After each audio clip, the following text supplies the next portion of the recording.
So basically, yeah, since my birth till now, I'm like 46 years old, she was always there.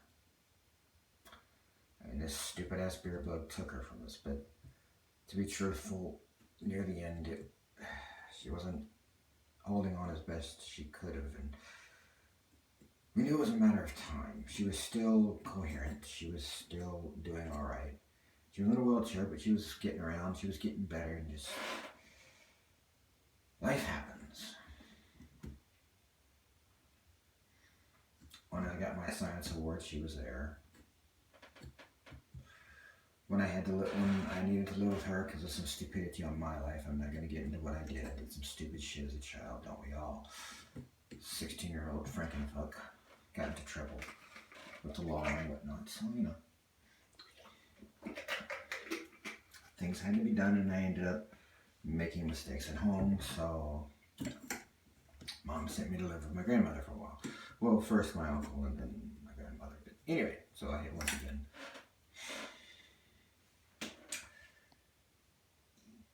It's not a fault of my uncle and aunt. No, I did fine there. It was just I had to be moved because they had to take care of their kids. You see, my uncle and aunt, while we're doing well, had 3 kids of their own. We had the 4th one. That's 4 mouths to feed. So, at some point, yeah. I learned a lot of important lessons from my uncle. I'll get into that another point. About life and everything. But, I also learned a lot from my grandmother.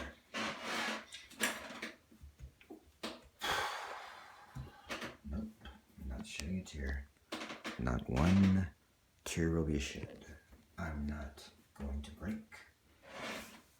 And trust me, this is one of the people that are very, very close to me, okay? There's my mother, my father, my uncle, my grandmother. I'm not going to say the order. My grandmother was basically there for me all my life. Next to my mother, the closest person in my life. Everybody else is on the next point. There's God, there's Mom, there's Granny, then everybody else. So yeah, she was there for me. She didn't know about this, but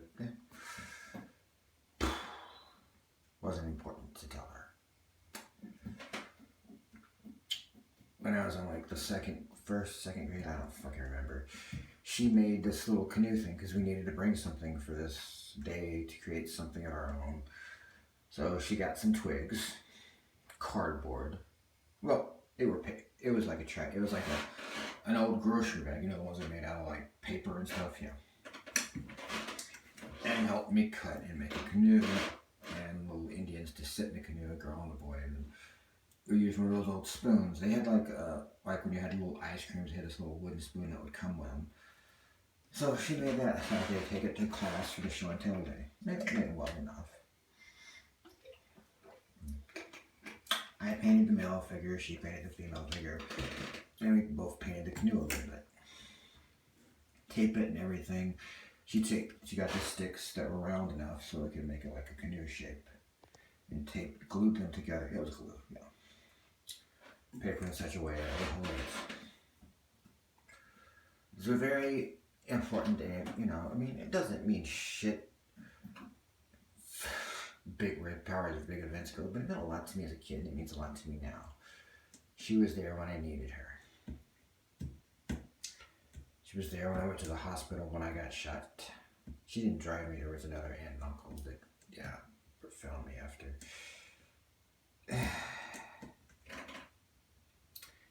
Any rate, I ran to the right place. I called the right people. I got in there. I've gone through that stuff. She was there, my mother was there, pretty much a lot. Most of my family was there, but she was the one there. She was the one there when I fucked up in life. Then I had to go to a vocational rehab place. I'm just going to say it. That's where I was. I was in vocational rehab for a few years. My late teens to my adulthood. When I say I was in places I shouldn't have been, those were some of the places I got in fights in and whatnot. Though I didn't start in them. But anyway, she's the one who helped fill out the paperwork, got me there. When I first collected Social Security, when I was just, not Social Security, fucking SS, because I'm blind in my left eye, to start that. Now I have a job, because I'm still working. Some of y'all aren't, and I'm sorry. she helped me go through the paperwork and whatnot, so I got a decent amount of money and could do something when I first got out. I didn't know I was going to be able to, have a life, get things going, and now I have a regular job working in like retail and grocery. Well, frozen foods, basically. Mostly dairy. Anyway, I didn't know. I just knew I was disabled. So, she was there.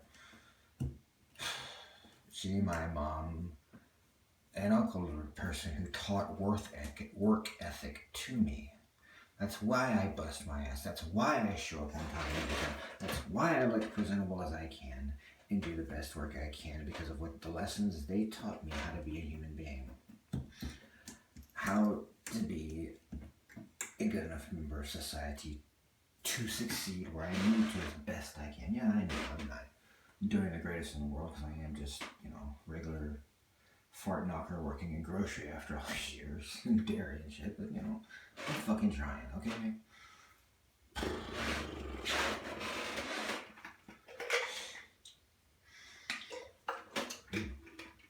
She was the one through one of my aunts who got me my first dog that was just mine. It wasn't like the family dog. My first pet, because I have a love of animals, and it kind of came from her, because she always had a pet dog till the end, of course, because, shit happens. She was living at a nursing home too recently, so of course she didn't have a dog. None of us grandkids ever wanted for nothing. None of my parents wanted nothing. None of her siblings wanted nothing. She busted her ass until she retired and moved in with us. And when she retired at first, when she was living on the farm, she was busting her ass still. She had a trailer, but it was immaculate. I've seen people's houses that didn't look as good as she kept that trailer. And she kept in that realization that you got to do those things for yourselves. Us. Start with how I have things.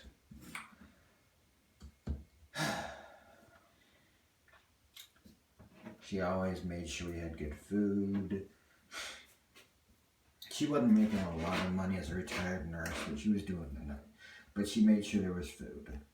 She once helped us get dog food to feed some birds. We had found this marten that fell, and we were raising it back to health because the other martens just gave up on it. We raised them. We hoped they didn't attack them afterwards. We tried not to.